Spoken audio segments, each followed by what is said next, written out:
Subject पर आते हैं, इस सवाल के साथ कि राहुल गांधी अगर छात्रों की गूंज को पूरे देश भर में रोशन करना चाहते हैं तो झारखंड से दूसरी शुरुआत होनी चाहिए।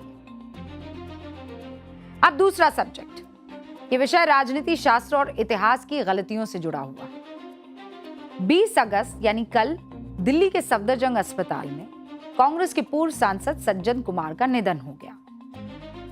80 साल के सज्जन कुमार तिहाड़ जेल में बंद थे। जेल में ही तबीयत बिगड़ी, इसके बाद अस्पताल लाया गया।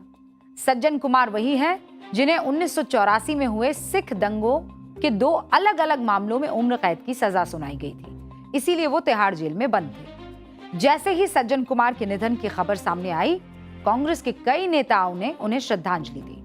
यहां तक मामला ठीक था।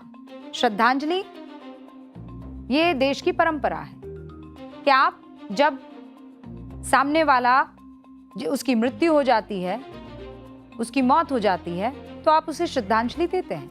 लेकिन इसी श्रद्धांजलि के लिए कांग्रेस के सांसद दीपेंद्र हुड्डा ने जिन शब्दों का चयन किया वो विवाद का केंद्र बन गया। पहले आपको बयान सुनाती हूं और फिर आगे की बात। आज देश के राजनीतिक क्षितिज पे एक ऐसी क्षति हुई है जिसकी पूर्ति संभव नहीं है। सज्जन कुमार जी ना सिर्फ दिल्ली देहात, पूरे उत्तर भारत की ऐसी शख्सियत थे जिनका लोगों से जो जुड़ाव था वो एक मिसाल है। हमारे पूरे देश में उनकी मिसाल दी जाती है। दीपेंद्र हुड्डा को सज्जन कुमार में मिसाल स्थापित करने वाला नेता दिखता है, यानी रोल मॉडल। और यही बात बीजेपी और शिरोमणि अकाली दल को पसंद नहीं आ रही। बीजेपी का कहना है कि सिखों का कत्लेआम करने वाला कांग्रेस का रोल मॉडल कैसे हो सकता है। सुनिए बीजेपी और शिरोमणि अकाली दल के नेता क्या आरोप लगा रहे हैं। ये बताता है कि कांग्रेस सिखों के प्रति किस तरह की भावना रखती है, कितनी नफरत करती है।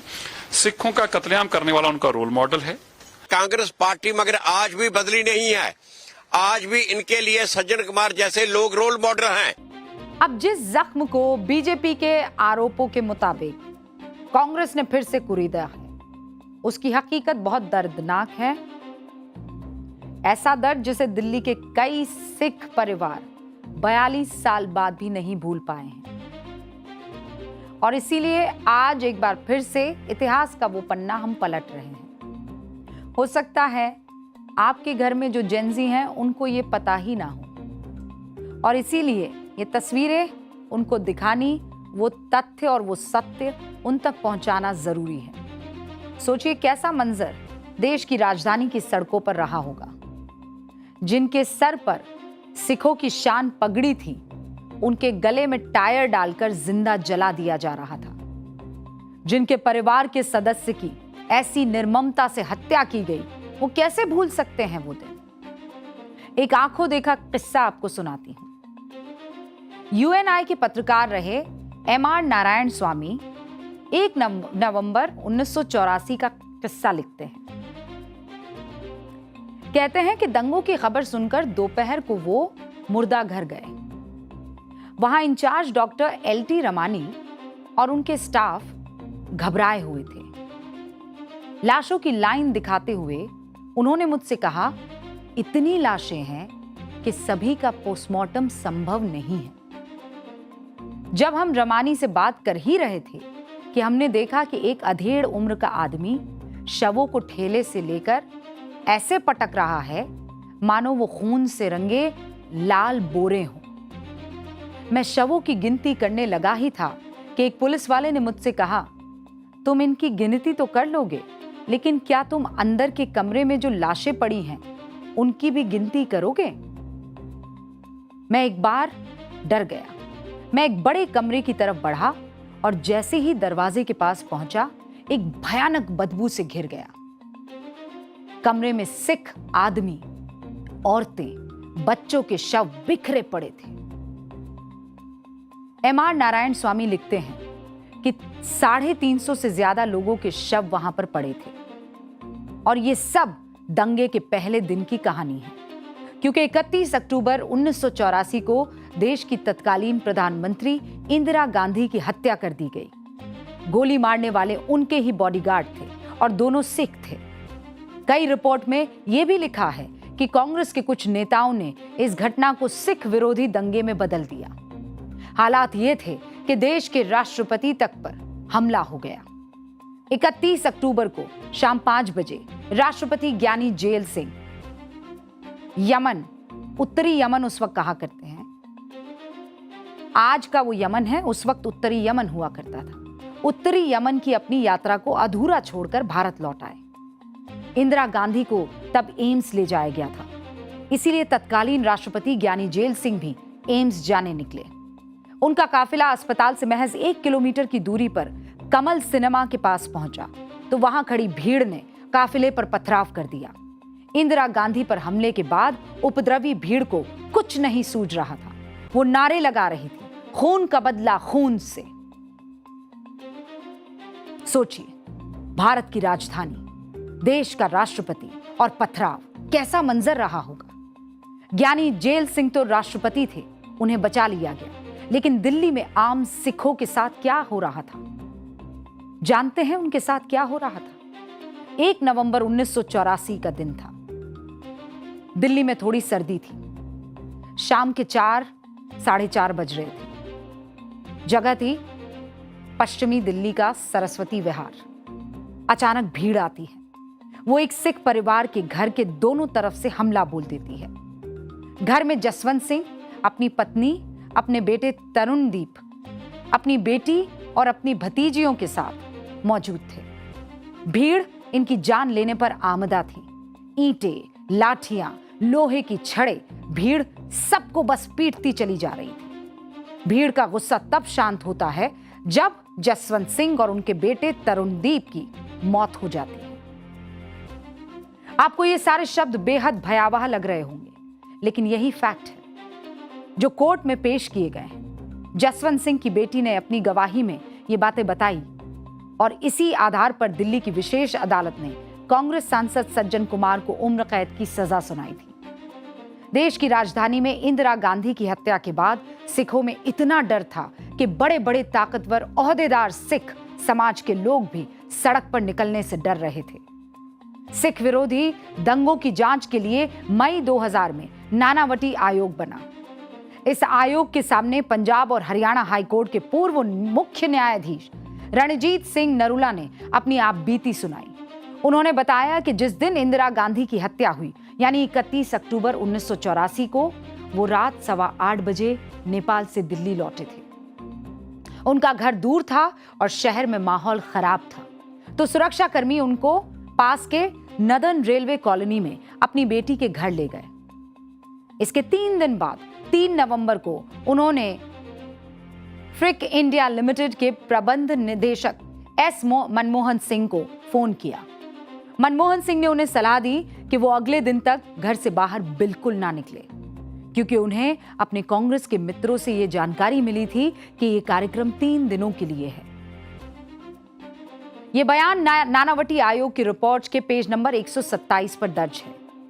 31 अक्टूबर से लेकर 7 नवंबर 1984 तक दिल्ली में कत्लेआम मच रहा था।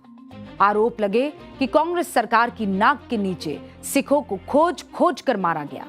आहूजा कमेटी की रिपोर्ट बताती है कि इस दंगे में सिर्फ दिल्ली में 2733 लोग मारे गए। देश भर में 3325 लोगों की मौत हुई। लेकिन इन सब के बाद देश के तत्कालीन प्रधानमंत्री राजीव गांधी का बयान सुनकर आपको अपने कानों पर यकीन नहीं होगा। हुक्म, वो बयान आज की युवा पीढ़ी और जेन जी ने सुना ही नहीं होगा। जब भी कोई बड़ा पेड़ गिरता है तो धरती थोड़ी हिलती है। देश की राजधानी में दंगे हुए। देश के प्रधानमंत्री इन दंगों के महज 12 दिन बाद उसी दिल्ली के बोट क्लब में खड़े होकर कहते हैं कि एक बड़ा पेड़ गिरता है तो धरती थोड़ी हिलती है। 3325 लोग जो मारे गए, उनके परिवार पर क्या बीती होगी ये सुनकर कि धरती थोड़ी हिलती है। जिस सरकार से उम्मीद होती है कि वो इंसाफ दिलवाए, अगर वहां का मुखिया कहे धरती थोड़ी हिलती है तो क्या होगा? और ये सिर्फ कहा नहीं गया, आरोप लगते हैं कि तब की कांग्रेस सरकार ने सिख दंगों के पीड़ितों को न्याय दिलवाने की मंशा दिखाई ही नहीं। सिख दंगों के बाद चुनाव हुए, राजीव गांधी सरकार जबरदस्त बहुमत के साथ सत्ता में आ गई। 17 जनवरी 1985 को राजीव गांधी सरकार ने संसद में इंदिरा गांधी की हत्या पर लोकसभा और राज्यसभा में प्रस्ताव पेश किया, संवेदना व्यक्त की, लेकिन 3,325 लोगों की मौत की कोई चर्चा तक नहीं। इसके बाद मई 1985 में सिख दंगों की जांच के लिए राजीव गांधी सरकार ने रंगनाथ मिश्रा आयोग का गठन किया और जांच कमेटी भी ऐसे ही नहीं बनी। राजीव गांधी सरकार पर पंजाब से जबरदस्त दबाव आया। अकाली दल नेता संत लोंगोवाल ने पंजाब संकट के मसले पर तब तक सरकार के साथ वार्ता से इनकार कर दिया जब तक कि वो जांच शुरू नहीं कर देती। संत लोंगोवाल की शर्त के कारण राजीव गांधी सरकार को रंगनाथ मिश्र आयोग का गठन करना पड़ा। अब एक बात तो आप जानते ही हैं हुक्म, कई बार जब सरकारें दबाव में कोई फैसला लेती है तो नियत फैक्ट से बचने की होती है। रंगनाथ मिश्र रिपोर्ट के साथ राजीव गांधी सरकार ने यही किया, ये आरोप लगते हैं और ये मैं नहीं कह रही हूं, ये तथ्य कह रहे हैं। फरवरी 1987 में संसद के पटल पर राजीव गांधी सरकार ने मिश्रा आयोग की रिपोर्ट पेश की, लेकिन 414 सांसदों की ताकत पर सवार राजीव सरकार ने आयोग पर चर्चा रोक दी। मालूम है क्यों? क्योंकि मिश्रा आयोग ने गोपनीयता का हवाला देते हुए कांग्रेस पार्टी को आरोप मुक्त किया और कांग्रेस पार्टी को नोटिस भी जारी नहीं किया। कांग्रेस पार्टी और इसके नेताओं को बेगुनाह मानते हुए मिश्रा आयोग ने कहा कि कांग्रेस कार्यकर्ता अपने स्तर पर सामूहिक हत्याओं में शामिल हुए। इसी के साथ रंगनाथ मिश्रा को मानवाधिकार आयोग के अध्यक्ष का पद मिल गया, राज्यसभा के सदस्य भी बनाए गए, लेकिन 84 के पीड़ितों को कुछ नहीं मिला। आंखों के सामने उनकी पति की हत्या कर दी गई जिन महिलाओं की, वो इंसाफ के लिए दर दर भटकते रहे और जिन नेताओं ने ये सब किया उन्हें सजा मिलने में आपको पता है कितने साल बीत गए? 34 साल। इस बीच इन लोगों को कांग्रेस टिकट दे देकर सांसद बनाती रही। सोचिए, जिनकी पूरी सियासत एक दंगे के दम पर तुष्टीकरण का सर्टिफिकेट देने से पूरी हो रही है, उसका इतिहास दंगे के ऐसे खूनी रंग से भी रंगा है, जिसके तथ्य चीख चीख कर कह रहे हैं कि सिर्फ 3,325 लोगों की जिंदगी सिख दंगों की भेंट नहीं चढ़ी। इंसाफ की उम्मीद को खत्म करने की साजिश भी उस दंगे का ही हिस्सा थी। जिस 42 साल बाद वो इंसाफ एक बार फिर से नाइंसाफी की तरफ बढ़ गया, जब श्रद्धांजलि में मिसाल के रूप में शब्दों का चयन किया गया। और चलिए अब बढ़ेंगे अगले चैप्टर की तरफ। राजनीति में जाति विज्ञान की क्लास है। दिल्ली में आज एक रैली हुई। रैली का नाम था आरक्षण हटाओ आंदोलन। कभी जोर लगाने के बाद दिल्ली पुलिस ने आरक्षण हटाओ आंदोलन को रामलीला मैदान करने की परमिशन दे दी। हालांकि परमिशन मांगी गई थी जंतर मंतर के लिए। इसके बाद आज हजारों की संख्या में भीड़ जंतर मंतर पर इकट्ठा हुई। अब आप पूछेंगे, इस देश में आरक्षण की मांग करने वाले प्रदर्शन तो हमने बहुत देखे हैं, लेकिन ये क्या प्रदर्शन है, आरक्षण हटाओ आंदोलन? इसकी तो बहुत चर्चा कभी हुई नहीं। सोशल मीडिया पर थोड़ी बहुत बातें जरूर सुनने को मिल जाती है। आखिर क्यों इस प्रदर्शन की जरूरत पड़ गई? तो आज के प्रदर्शन की मुख्य वजह सबसे पहले आपको बता देती हूं। भारत के संविधान में संविधान निर्माताओं ने एससी वर्ग के लिए 15% और एसटी यानी आदिवासी समाज के लिए 7.5% आरक्षण की व्यवस्था की थी। 1990 में मंडल कमीशन लागू होने के बाद ओबीसी वर्ग को 27% आरक्षण दे दिया गया। यानी इस देश में सरकारी पदों और सरकारी कॉलेजेस में 49.5% सीटें एससी, एसटी और ओबीसी के लिए रिजर्व हो गई है। कितनी? 49.5% सीटें। इसके बाद 2019 में ईडब्ल्यूएस यानी सामान्य वर्ग के गरीब लोगों को 10% आरक्षण दिया गया। इसमें जोड़ दीजिए कितना हो जाता है। अब इस देश में 59.5% नौकरियां और कॉलेज की सीटें आरक्षण से भर गई है। इसी के खिलाफ आज जंतर मंतर पर प्रदर्शन हो रहा है। प्रदर्शनकारी छात्रों की 4 बड़ी मांगे हैं। जातिगत आरक्षण की समाप्ति, आरक्षण नीति की नई सिरे से समीक्षा, जन्म आधारित कोटे की बजाय योग्यता यानी मेरिट पर सिलेक्शन, यूजीसी के नए नियमों का विरोध। भारत का सामाजिक विज्ञान थोड़ा जटिल है हुक्म। जाति उत्पीड़न और भेदभाव के ऐसे कुचक्र की यह कहानी है कि कहीं ना कहीं यह लगने लगता है कि आपको बहुत ही सोच समझ के कदम आगे बढ़ाना होगा। ये भेदभाव के कुचक्र की जो कहानियां हैं इस देश में लगातार सुनाई जाती रही है। आरक्षण पुरानी व्यवस्था है। बाबा साहेब ने अपने संविधान में यानी आपके और हमारे संविधान में SC ST वर्ग के लिए इसकी व्यवस्था की थी आरक्षण की। और ये सब आपको यही कहते नजर आएंगे कि हमें संविधान ने हक दिया है, लेकिन ये आधा अधूरा सच है। पूरा सच जानना चाहते हैं आरक्षण का? 25 नवंबर 1949 को संविधान सभा की आखिरी बैठक चल रही थी, लास्ट बैठक थी वो। संविधान बनाने वाली प्रारूप समिति के अध्यक्ष बाबा साहेब भीमराव अंबेडकर संविधान सभा की बैठक में कई आशंकाओं और सवालों के जवाब देने के लिए उठ खड़े हुए। उन्होंने कहा, अगर आरक्षण से किसी वर्ग का विकास हो जाता है तो अगली पीढ़ी को आरक्षण का फायदा नहीं दिया जाना चाहिए। मैं रिपीट करूं इस बात को, ये किसी और ने नहीं की, बाबा साहेब ने की। अगर आरक्षण से किसी वर्ग का विकास हो जाता है तो अगली पीढ़ी को आरक्षण का फायदा नहीं दिया जाना चाहिए। आरक्षण का मतलब बैसाखी नहीं जिसके सहारे पूरा जीवन काट दिया जाए। लेकिन भारत की सियासत का खेल देखिए। बाबा साहेब आरक्षण को लिमिट में रखना चाहते थे, लेकिन संविधान लागू होने के 40 साल बाद ओबीसी वर्ग 27% आरक्षण उनको मिल रहा है। संविधान लागू होने के 69 साल बाद EWS आरक्षण लागू कर दिया जा रहा है। मतलब आरक्षण को कम करना था, लेकिन ये तो हुक्म बढ़ रहा है।